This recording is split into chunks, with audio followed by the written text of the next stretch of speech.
तो भाई हम बात कर रहे हैं लीनियर इक्वेशन।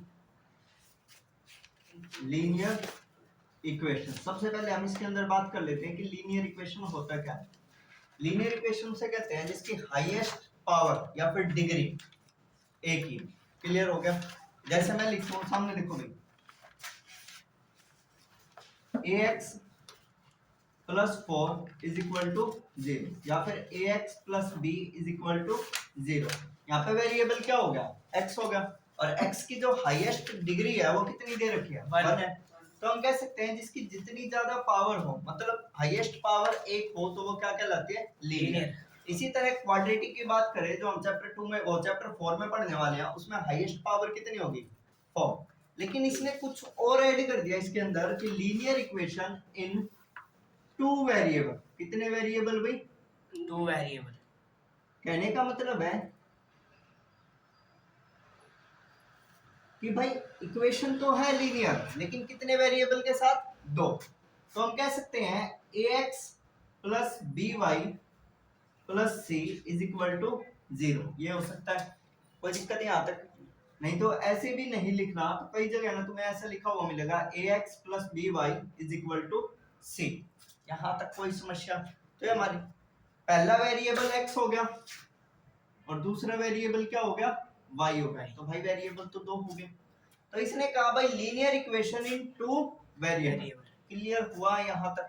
तो ये भाई चैप्टर है जो हम स्टार्ट करने वाले हैं, और इसके अंदर दो ही मोस्ट पॉपुलर मेथड है, एक तो सब्स्टिट्यूशन मेथड और दूसरा एलिमिनेशन मेथड। ठीक है, तो सबसे पहले हम बात कर लेते हैं सब्स्टिट्यूशन मेथड क्या होता है। उससे पहले एक छोटी सी चीज और है जो मेरे को बतानी है। देखो भाई, मैं इक्वेशन को ना ऐसे लिख सकता हूँ, a1x plus b1y plus c is equal to 0, c1 is equal to 0। दूसरा हम लिख सकते हैं a2x plus b2y plus c2 is equal to 0। यहां तक कोई समस्या नहीं? तो मैंने 2-3 चीजें हैं जो इसके अंदर बतानी जरूरी है। ठीक है, तो हम सबसे पहले हम बात कर ले a1 by a2 not equal to b1 by b2। उसको क्या बोलते हैं भाई? Unique solution. अब ये यूनिक सॉल्यूशन क्या होता है कि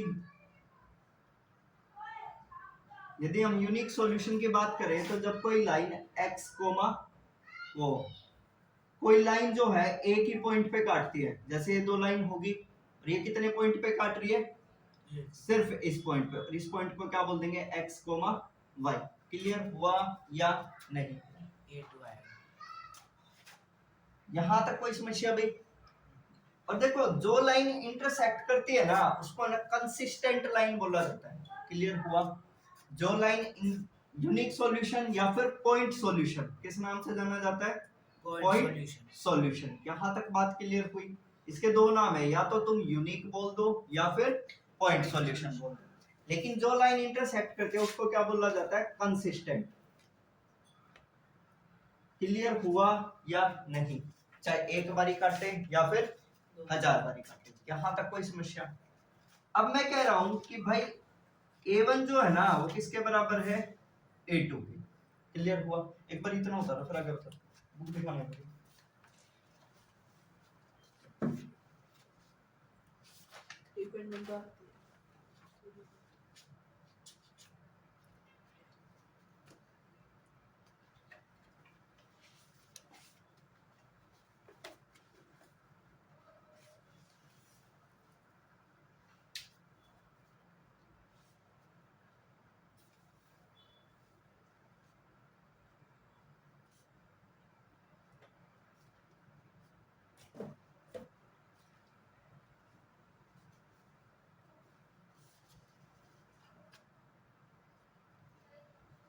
सामने देखो भैया, एक बार सामने।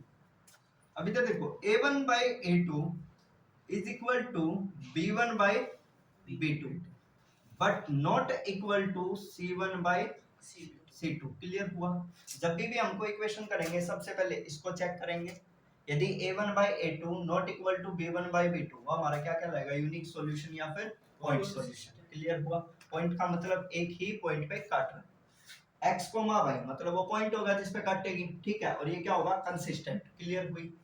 दूसरा कहता है कि भाई a1 by a2 b1 by b2 equal आ जाए, फिर हम किस पे आएंगे, c1 बाई c2।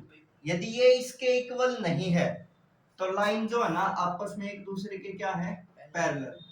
क्लियर हुआ या नहीं, समझ आ गया। अब जो दो लाइन पैरेलल हैं तो वे कुछ इस तरह से होंगी। क्या ये कभी भी एक दूसरे को काटेंगी, मतलब ही नहीं बनता, ठीक है। जब मतलब नहीं बनता तो हम इसको क्या बोलेंगे, इनकंसिस्टेंट। कौन सी हो जाएंगी भाई, इनकंसिस्टेंट। क्लियर हुआ या नहीं हुआ, ठीक है। अब तीसरा केस देखो भाई, लास्ट। ये कह रहा है जब कोई line a1 by a2 equal हो जाए b1 बाई b2 के, और जब तीसरा ऑप्शन आए ये भी क्या हो जाए, c1 बाई c2, तो उस केस को बोलते हैं कोइंसिडेंट केस।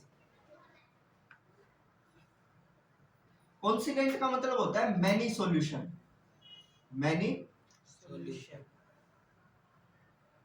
उस लाइन के ना कई सारे ना सॉल्यूशन मिल गए। जैसे कहने का मतलब है कि ये वाली लाइन है, यहां से स्टार्ट करी और यहां तक गई। क्लियर हो गया। इसके ऊपर हमने एक और लाइन चला दी, पहले इस पॉइंट पे काटेगी, तो मतलब एक्स वाई। क्लियर हुआ, सिटी मतलब होगी। अब दूसरा क्या होगा, x1 y1 y1। क्लियर हुआ। इसी तरह तीसरा क्या हो जाएगा पॉइंट, x2 y2। ऐसे करते करते इनफाइनाइट सॉल्यूशन दे देगी। तो देखो हम इसको लाइन को है ना कंसिस्टेंट तो मानेंगे, क्योंकि कंसिस्टेंट का रूल क्या कहता है, जो लाइन एक बारी काटे या हजार बारी काटे वो कंसिस्टेंट होगी। क्लियर हुआ या नहीं। तो हम दूसरे में कह सकते हैं जब एक लाइन दूसरी लाइन को ओवरलैप कर जाए, मतलब बिल्कुल एक लाइन के ऊपर दूसरी लाइन, तो वो केस क्या कहलाता है, कंसिस्टेंट। उतारो भाई एक बार, ये चीज में भी तुम्हें बुक में ना मिले।